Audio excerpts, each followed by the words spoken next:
Assalamualaikum warahmatullahi wabarakatuh. Salam sejahtera bagi kita semua. Semoga kita selalu sehat dan tetap semangat dalam menjalani aktivitas kita sehari-hari ini.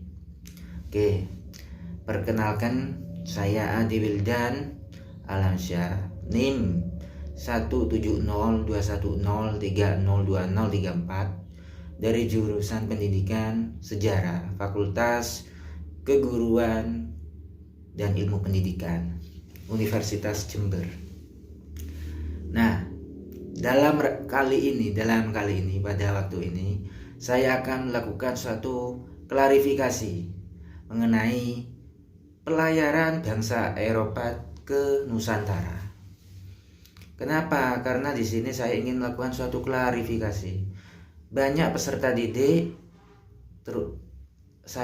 terutama ketika saya melakukan praktek lapang, itu banyak peserta didik yang salah kaprah secara kronologis kedatangan bangsa Eropa ke Nusantara.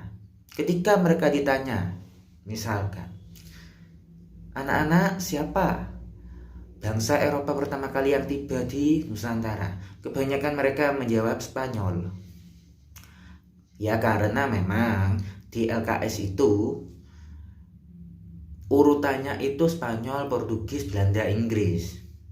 Nah, padahal jika dibaca secara teliti ya, kalau dibaca bahwa Spanyol itu tiba di Maluku sekitar 1521. Tapi ada yang lebih dulu tiba di Nusantara selain Spanyol. Siapa? Oke, kita akan klarifikasi di hal ini. Ada 4 bangsa Eropa yang tiba di Nusantara. Siapa? Pertama Portugis, kedua Spanyol, ketiga Belanda, keempat Inggris. Oke, Portugis itu melakukan pelayaran dipimpin oleh Vasco da Gama. Nah, Vasco da Gama tiba di Kalkuta pada 1498. Nah, ketika di situ Vasco da Gama dan pasukannya menancapkan padrau. Padrau itu merupakan suatu tanda bahwa tanah itu telah dikuasai oleh Portugis. Nah, di situ mereka memang menemukan rempah-rempah. Orang yang menjual rempah-rempah. Namun di situ tidak ditemukan sumber rempah-rempah. Jadi Vasco da Gama penasaran, kok bisa di sini tidak ada sumber rempah-rempah, tapi ada orang yang menjual rempah-rempah. Nah, sehingga Vasco da Gama keliling, istilahnya keliling bertanya-tanya, dan ternyata India atau di Kalkuta ini, India, mereka ini melakukan suatu istilahnya impor rempah-rempah ke India belakang. Yang dimaksud India belakang adalah Nusantara kala itu. Nah, sehingga Vasco da Gama dengan inisiatifnya mengutus Alfonso de Albuquerque pada 1511 ke daerah penghasil rempah-rempah, sehingga tibalah pada 1511 di Malaka yang dipimpin oleh Alfonso de Albuquerque dengan pasukannya.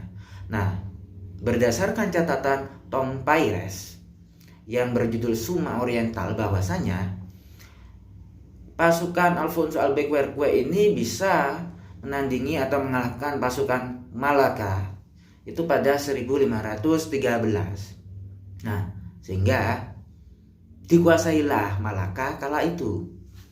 Sehingga apa? Itulah bangsa Eropa pertama kali yang tiba di Nusantara dan berhasil menguasai sumber rempah-rempah di Nusantara, yaitu Malaka.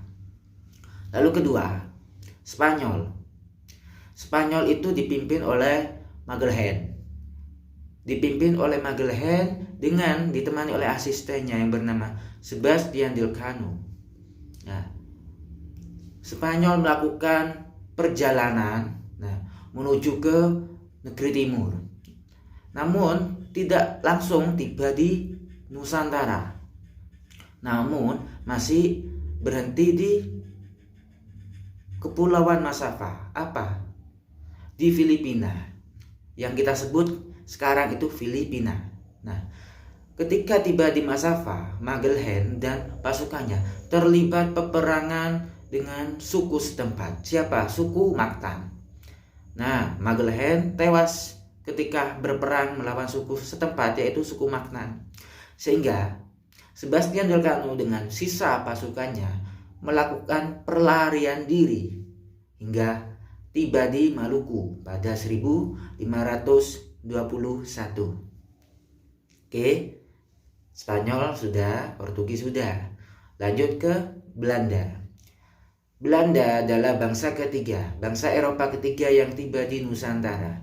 Dipimpin oleh Cornelis de Houtman pada 1596 tiba di Banten. Nah, namun perlakuan Cornelis de Houtman ini kurang sopan terhadap orang-orang setempat, masyarakat setempat. Nah, sehingga mereka diusir oleh oleh orang-orang setempat. Nah, namun Belanda tidak kekurangan akal, ada golongan Van Heemskerck. Nah, dengan Jan van Eyck nanti melakukan perjalanan lagi ke Banten pada 1598, hanya selisih 2 tahun. Nah, disitulah Belanda bisa membeli rempah-rempah. Nah, lalu yang terakhir, Inggris. Inggris merupakan bangsa Eropa terakhir yang tiba di Nusantara.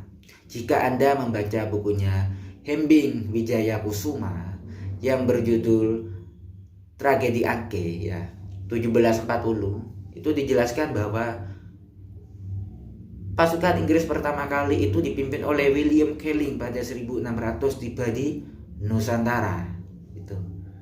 Dan ketika di cross check dengan LKS ternyata itu sama. Nah, jadi urutannya yang benar, saudara-saudara, itu ada Portugis, ya, bangsa Eropa pertama kali, Portugis, Spanyol, Belanda, lalu Inggris. Itu secara kronologis, ya. Lalu timbul suatu pertanyaan, kenapa kok bisa bangsa Eropa itu melakukan penjelajahan ke negeri timur? Karena ada beberapa faktor.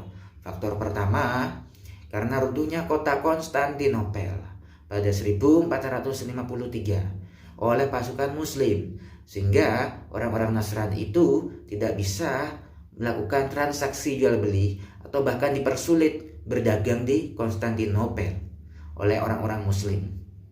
Lalu kedua, ada ditemukannya suatu teori bahwa bumi itu bulat dan adanya